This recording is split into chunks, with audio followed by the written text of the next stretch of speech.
So hello guys, gusto mo bang kumita na libre na walang nilalabas na pera? Na hindi na po natin kailangan mag-invest sa mga website na ito upang kumita lamang. So, pumunta na po tayo sa channel na Pagkakaperaan Online.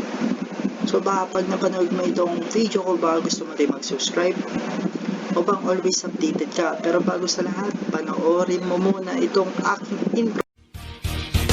O ano, saan, sino, bakit, sa paano, paraan. Minsan, ang swerte mo.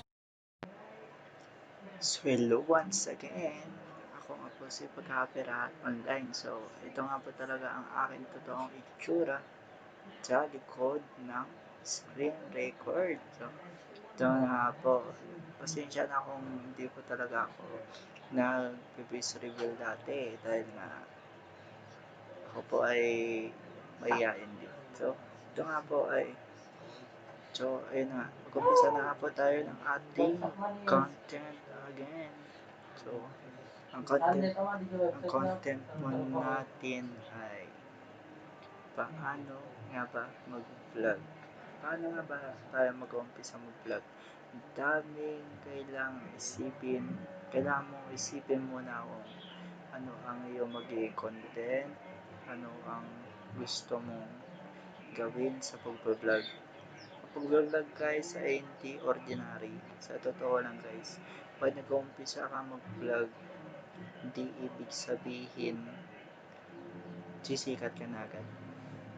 So pag nag-vlog ka guys, this is a kind of a career na kailangan talaga nating sincere tayo. Ang kailangan natin sa pag-vlog guys ay tiyaga talaga.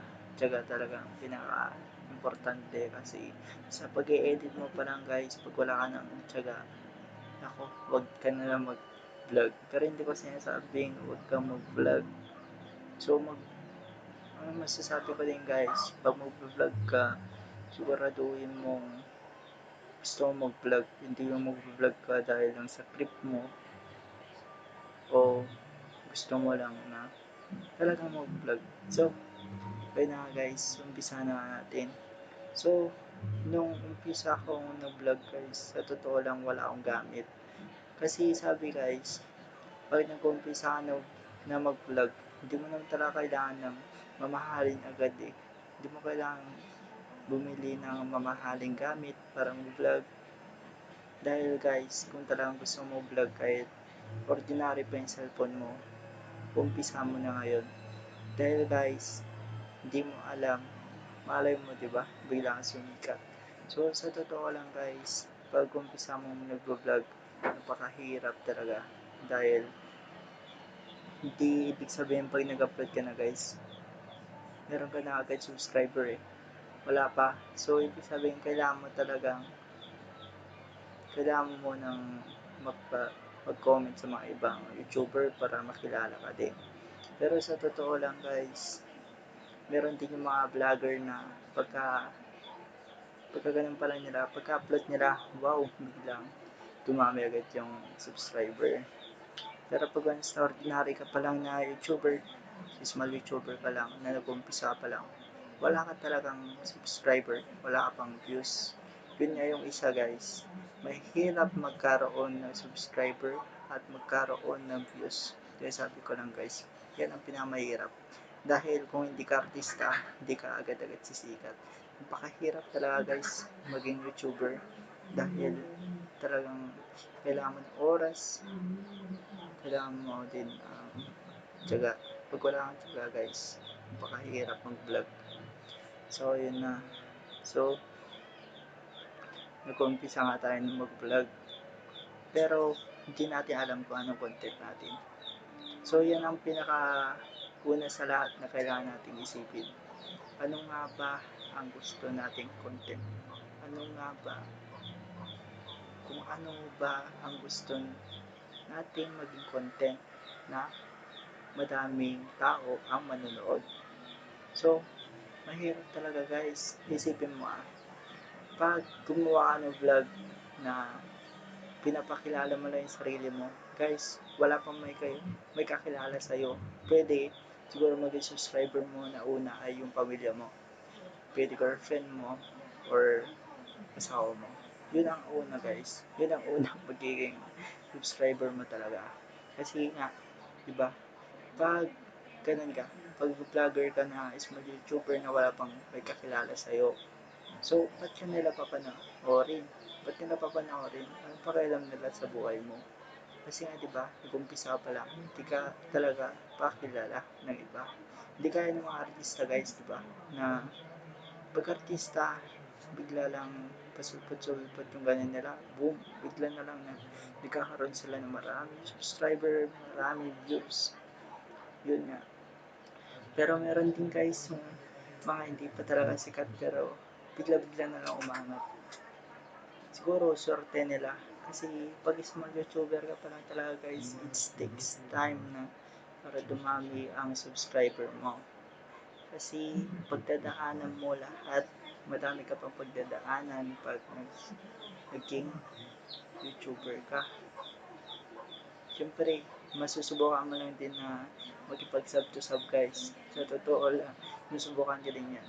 Nakikipag-sub to sub ako pero napakahirap din guys. Kasi hindi mo alam kung binabawi ba talaga yung subscriber mo o naging spam na lang. Kasi karamihan guys na spam ang mga subscriber mo dahil nga pag once hindi nila pinanood ang yung video, hindi talaga nila papanoorin ang video mo. So, automatic spam yun guys, lalo na sa latest update ni YouTube. Ewan ko kung latest update or dati na to kasi sabi naman ng iba, latest update. So, yun nga, nagtataka yung mga iba kasi bakit biglang ang dami nilang nawawalang subscriber. Ang daming nawawalang subscriber sa kanila. Dahil nga, ewan ka din kung bakit. Kasi ang sabi naman ni YouTube, nag-automatic na daw na naging spam lalo na pag hindi active ang YouTube account nila o walang picture ang mga YouTube account nila. So yun naman ang sinabi guys. So habang maaga pa guys, umpisahan mo na mag-vlog. Kung gusto mo talaga mag-vlog guys, gagawa at gagawa ng paraan. Kahit na wala ka pang gamit, wala kang mamahaling gamit, umpisa mo na. Kasi pag-vlog guys, we have a freedom. Meron tayong freedom na mag-vlog tayo kung gusto natin. So kung gusto mo mag-vlog, umpisahan mo na. Kahit hindi ka bumili ng mamahaling cellphone, basta meron kang cellphone na sakto ang camera, gamitin mo yun guys. Gusto mo vlog eh, hindi gumawa ka ng paraan, di ba? Kung guys wala akong gamit, kumbagang gamit ko lamang ay laptop, tapos ito nga, itong earphone na may mouthpiece, ito ang ginagamit ko guys. Sa totoo lang kasi yung in-sponsor sa atin ng isang YouTuber natin na microphone ay hindi pa nga dumating. So, inintay ko pa lamang pero siguro medyo matatagalan kasi nga lalo na may pandemic, nahirapan pang pumasok. So, ayun lamang guys. So, maraming salamat. Siguro pag napanood mo itong video ko to, huwag mong kakalimutan mag-subscribe sa ating channel. Pagkaperahan online. So, bibigyan ko lamang kayo ng konting kalaman tungkol kay pagkaperahan online. No? So, ginawa ko po ito sa pagkaperahan online ay for paying websites, tutorial, and advice. So, pasensya na akong pagkakaperahan online lamang ang nilagay ko pero yun nga, with tutorial po ito guys. So, pakiabangan na lang guys yung mga ibang video ko. So, ayun, see you in my next video guys. Pagkaperahan online signing off. See you in my next video. Mag-subscribe na kayo upang marami pa kayong malaman. So, pagkaperahan online signing off. O ano, saan, sino, bakit, sa paano, paraan